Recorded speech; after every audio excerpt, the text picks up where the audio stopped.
ఎవరి మీద కూడా వ్యతిరేకంగా మాట్లాడలేదు. ఎందుకంటే అది మా కుటుంబంలో ఉన్నటువంటి పార్టీల మీద ఉన్నటువంటి నాయకుల మీద ఉన్నటువంటి. రెండోది ఒక విషయం చెప్పాలి మీ అందరికి కూడా, అంటే ఇదేదో మాట్లాడిన నాయకులు చెప్పడం కాదు, ప్రజలకి సమాధానం చెప్పాల్సినటువంటి అవసరం ఈరోజు నాకు పడింది.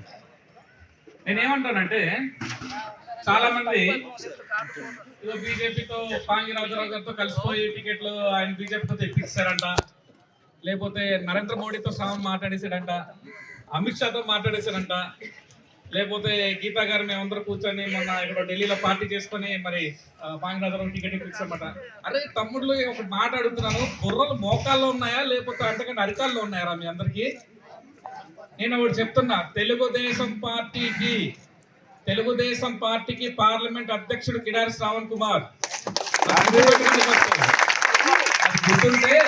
అది గుర్తుంటే నేను ఒకటే అడుగుతున్నా, మోకాల్లో మెదడు ఉంటే మేమేం చేయలేం, మెదడున్న స్థానంలో ఉంటే కొంచెం ఆలోచించాం. బీజేపీ అనేది ఒక జాతీయ స్థాయి పార్టీ, వాళ్ళ టికెట్లు కానీ లేకపోతే వాళ్ళ వ్యవహారం కానీ అంతా కూడా ఢిల్లీ లెవెల్లో జరుగుతుంది.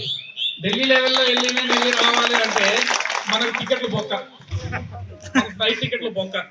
ఆడికి వెళ్ళిన తర్వాత అడ్రస్ ఎక్కడ కూడా మనకు తెలియదు, ఆడికి వెళ్ళిన తర్వాత పార్టీ అడ్రస్ ఎక్కడ కూడా మనకు తెలియదు. పోనీ తీరమోసి మన పార్టీ ఆఫీస్లోకి వెళ్ళి అమిత్ షాకి చెప్తామంటే, బాబు నీ మెంబర్షిప్ ఐడి ఉందా అని అడుగుతాడు. నేను టీడీపీకి చూపిస్తాను, ఆయన నాకు దారి చూపిస్తాడు. అంతకుమంటే జరిగేదని లేదు. సో నేను ఒకటే చెప్తున్నా, మేమందరం కూడా ఇక్కడ పొత్తు కుదరడం, రాష్ట్రంలో పొత్తు కుదరడం, చంద్రబాబు నాయుడు గారు రేపు పొద్దున్న ముఖ్యమంత్రి అవ్వడానికి ఎన్నో రోజుల్లో 30 రోజులే ఉందంటే మేము చాలా గర్వకారణంగా మేము ఫీల్ అవుతున్నాం.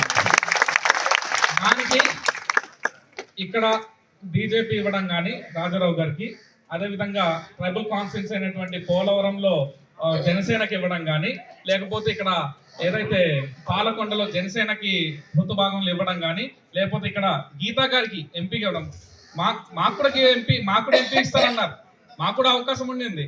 కానీ పొత్తులో భాగంగా ఎంపీగా గీతా గారికి ఇవ్వడం కానీ మేము చాలా సంతోషిస్తున్నాం, స్వాగతిస్తున్నాం. ఆ గెలుపు కోసం మేము ఈ 30 రోజులు కృషి చేస్తామని చెప్పి కూడా మీ అందరికీ కూడా మా తెలుగుదేశం పార్టీ తరఫున మీ అందరికీ కూడా హామీ ఇస్తున్నాం. ఇది ఒకటి పక్కన పెడితే, రెండవది ఎవడో కొంచెం మాట్లాడాడు,